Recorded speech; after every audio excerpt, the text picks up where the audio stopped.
Food and civil supply ಇಂದ ಸುಮಾರು 2.5 ವರ್ಷ ಆಗಿತ್ತು ನೋಟಿಫಿಕೇಷನ್ಸ್ ಆಗಿ. ನೋಟಿಫಿಕೇಷನ್ಸ್ ಕೆಇಎ ಇಂದ ಎಕ್ಸಾಮ್ಸ್ ಕಂಡಕ್ಟ್ ಮಾಡಿ, ಈ ಒಂದು ನೋಟಿಫಿಕೇಷನ್ಸ್ ಫೈನಾನ್ಷಿಯಲ್ ಡಿಪಾರ್ಟ್ಮೆಂಟ್ ಇಂದ ಅಪ್ರೂವಲ್ ಆಗಿಲ್ಲ ಅಂತ ಹೇಳಿ, ಮೊದಲೇ ಅಪ್ರೂವಲ್ ತಗೊಂಡಿಲ್ಲ ಅಂತ ಹೇಳಿ, ಈ ನೋಟಿಫಿಕೇಷನ್ಸ್ ಕ್ಯಾನ್ಸಲ್ ಮಾಡಬೇಕು ಅಂತ ಹೇಳಿ ಸರ್ಕಾರ ಮತ್ತೆ ನಿಗಮ ಮಂಡಳಿ ಡಿಸೈಡ್ ಮಾಡಿತ್ತು.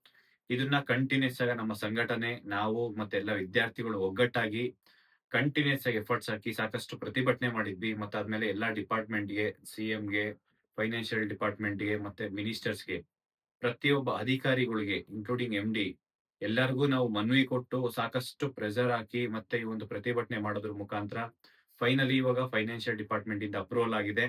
ಈ ಅಪ್ರೂವಲ್ ಆಗೋದಕ್ಕೆ ಕಾರಣಕರ್ತರೇನಪ್ಪಾ ಅಂತಂದ್ರೆ ಎಲ್ಲ ವಿದ್ಯಾರ್ಥಿಗಳು ಮತ್ತೆ ಸಂಘಟನೆ ಇರ್ಬೋದು, ನಮ್ ಜೊತೆ ನಿಂತ್ಕೊಂಡಂತ ಎಲ್ಲಾರ್ಗುನು, ಮತ್ತೆ ಆದ್ಮೇಲೆ ಮಿನಿಸ್ಟರ್ಸ್‌ಗೆ, ಕೆ.ಎಚ್. ಮುನಿಯಪ್ಪ ಸರ್‌ಗೆ, ಅದಾದ್ಮೇಲೆ ಸಿಎಂ ಸರ್‌ಗೆ ವಿಶೇಷವಾಗಿ ಎಲ್ಲಾ ವಿದ್ಯಾರ್ಥಿಗಳ ಪರವಾಗಿ ಅವರಿಗೆ ಧನ್ಯವಾದ ತಿಳಿಸಕ್ ಇಷ್ಟಪಡ್ತೀನಿ.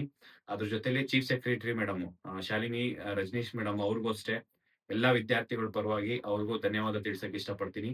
ಅದಾದ್ಮೇಲೆ ಫೈನಾನ್ಷಿಯಲ್ ಡಿಪಾರ್ಟ್ಮೆಂಟ್ ಇಂದ ಇರ್ಬೋದು, ಮತ್ತೆ ಎಂಡಿ ಮತ್ತೆ ಅಸಿಸ್ಟೆಂಟ್ ಡೈರೆಕ್ಟರ್ ಎಲ್ರಿಗೂನು ಎಲ್ಲಾ ವಿದ್ಯಾರ್ಥಿಗಳ ಪರವಾಗಿ ಇವರಿಗೆ ಧನ್ಯವಾದ ತಿಳಿಸ್ತಾ, ಮತ್ತೆ ಎಲ್ಲಾ ವಿದ್ಯಾರ್ಥಿಗಳು ಏನ್ ಸೆಲೆಕ್ಟ್ ಆಗಿದ್ದೀರಾ ನಿಮ್ ಎಲ್ಲಾರ್ಗೂನು ಎಲ್ಲಾ ವಿದ್ಯಾರ್ಥಿಗಳ ಪರವಾಗಿ ಸಮಸ್ತ ಕರ್ನಾಟಕದಲ್ಲಿರೋ ಎಲ್ಲಾ ಜನತೆ ಪರವಾಗಿ ನಿಮಗೆ ಅಭಿನಂದನೆಗಳು ತಿಳಿಸ್ತಾ, ನೀವು ಏನು ಒಂದು ಕೆಲಸ ಮಾಡಕ್ ಹೊರಟಿದ್ದೀರಾ ಈಗ ಫುಡ್ ಅಂಡ್ ಸಿವಿಲ್ ಸಪ್ಲೈಯಲ್ಲಿ ಒಂದು ನಿಗಮ ಮಂಡಳಿಯಲ್ಲಿ.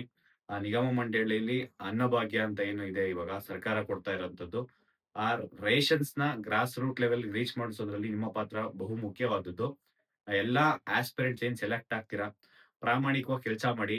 ಯಾರಿಗೆ ನೀಡ್ ಇದೆ ಅವರಿಗೆ ಸಪೋರ್ಟ್ ಮಾಡಿ ಅಂತ ಹೇಳ್ತೀನಿ. ಮತ್ತೆ ನಿಮ್ಗೆಲ್ಲರಿಗೂ ಒಳ್ಳೇದಾಗ್ಲಿ. ಮತ್ತೆ ಯಾರಿಗೆ ಏನೇ ಸಮಸ್ಯೆ ಆದ ವಿದ್ಯಾರ್ಥಿಗಳಿಗೆ ನಾವಿದೀವಿ ನಿಮ್ ಜೊತೆ. ನೀವು ಏನೇ ಸಮಸ್ಯೆ ಇದ್ರೂನು, ಯಾವುದೇ ಒಂದು ಸಣ್ಣ ಸಮಸ್ಯೆ ಇರ್ಲಿ, ಅದು ದೊಡ್ಡದಿರ್ಲಿ, ಸರ್ಕಾರದ ಮಟ್ಟಿಗೆ ನಾವು ತಗೊಂಬಂದು ಒಂದು ಸಮಸ್ಯೆ ಬಗೆಹರಿಸೋಣ. ಎಲ್ರಿಗೂ ಒಳ್ಳೇದಾಗ್ಲಿ. ಮತ್ತೊಮ್ಮೆ ಮತ್ತೆ ಏನಪ್ಪಾ ಅಂತಂದ್ರೆ, ಈ ಸರ್ಕಾರಕ್ಕೂ ಅಷ್ಟೇ ಈಗ ಏನ್ ವೇಕೆನ್ಸಿ ಇದೆ, ಇನ್ನು ಸಾಕಷ್ಟು ವೇಕೆನ್ಸಿ ಇದೆ. ಅದೆಲ್ಲಾನು ನೇಮಕಾತಿ ಪ್ರಾರಂಭ ಮಾಡಿ. ಇಲ್ಲ ಅಂತಂದ್ರೆ ರಾಜ್ಯಾದ್ಯಂತ ನಾವು ಪ್ರತಿಭಟನೆ ಮಾಡ್ಬೇಕಾಗುತ್ತೆ. ವಿದ್ಯಾರ್ಥಿಗಳೆಲ್ಲ ತುಂಬಾ ಕಷ್ಟಪಟ್ಟು ಓದ್ತಾ ಇದ್ದಾರೆ ಪ್ರಾಮಾಣಿಕವಾಗಿ. ವರ್ಷಾನುಗಟ್ಲೆಯಿಂದ ಯಾವುದೇ ನೇಮಕಾತಿ ಆಗಿಲ್ಲ. ಪ್ರತಿಯೊಂದು ನಿಗಮ ಮಂಡಳಿಯಲ್ಲೂ ಸಾವಿರಾರು ವೇಕೆನ್ಸಿ ಇದೆ. ಎಲ್ಲಾ ವೇಕೆನ್ಸಿ ಫಿಲ್ ಮಾಡಿ. ಏನು ನಾನು 43 ಡಿಪಾರ್ಟ್ಮೆಂಟ್ ಇಂದ 2,76,386 ಹುದ್ದೆ ಖಾಲಿ ಇದೆ ಅಂತ ಹೇಳ್ದೆ.